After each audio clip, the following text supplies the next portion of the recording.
Salam saudara-saudariku yang dikasihi Tuhan, salam berjumpa kembali bersama saya dalam renungan harian santapan jiwaku, santapan kehidupan iman kita.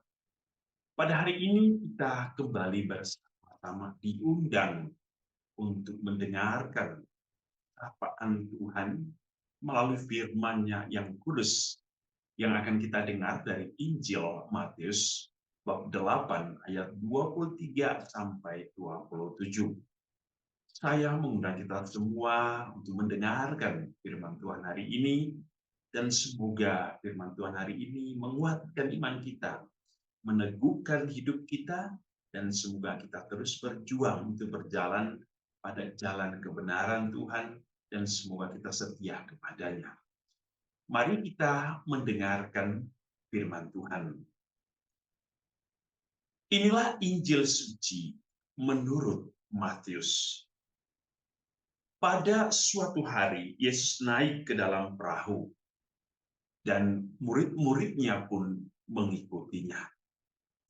Sekonyong-konyong mengamuklah angin ribut di danau itu, sehingga perahu itu ditimbus gelombang, tapi Yesus tidur.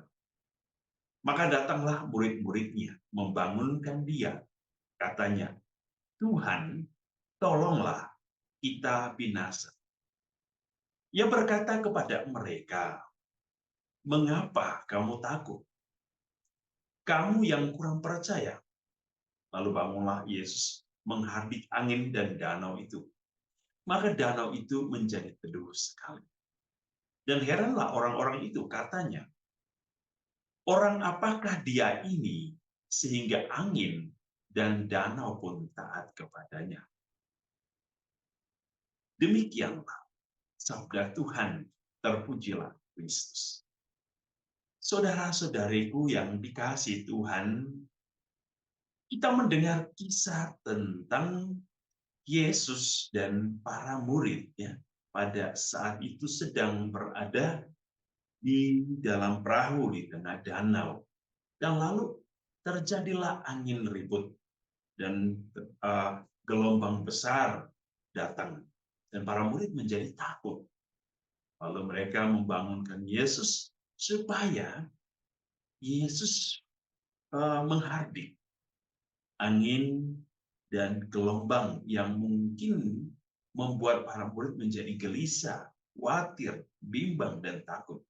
Dan kita lihat apa yang terjadi ketika Yesus menghardik angin dan gelombang, danau pun menjadi tenang, menjadi teduh. Apa yang kita bisa lihat dalam peristiwa dalam cerita hari ini? Kalau kita melihat kisah ini, Yesus itu bersama murid. Atau dengan kata lain, murid-murid itu tidak sendirian pada saat itu. Mereka bersama Yesus. Namun apa yang terjadi ketika ada badai dan gelombang, para murid menjadi takut. Para murid menjadi galau, khawatir, dan cemas.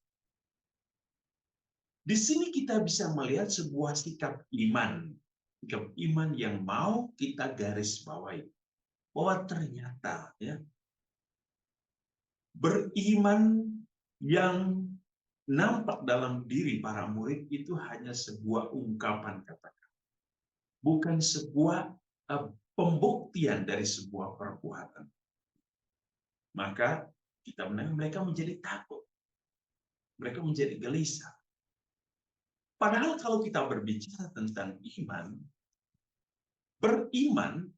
beriman itu berarti percaya sepenuhnya, yakin sepenuhnya kepada Allah, tanpa ada keraguan, tanpa ada ketakutan, tanpa ada kegelisahan, tanpa ada bimbang dan cemas.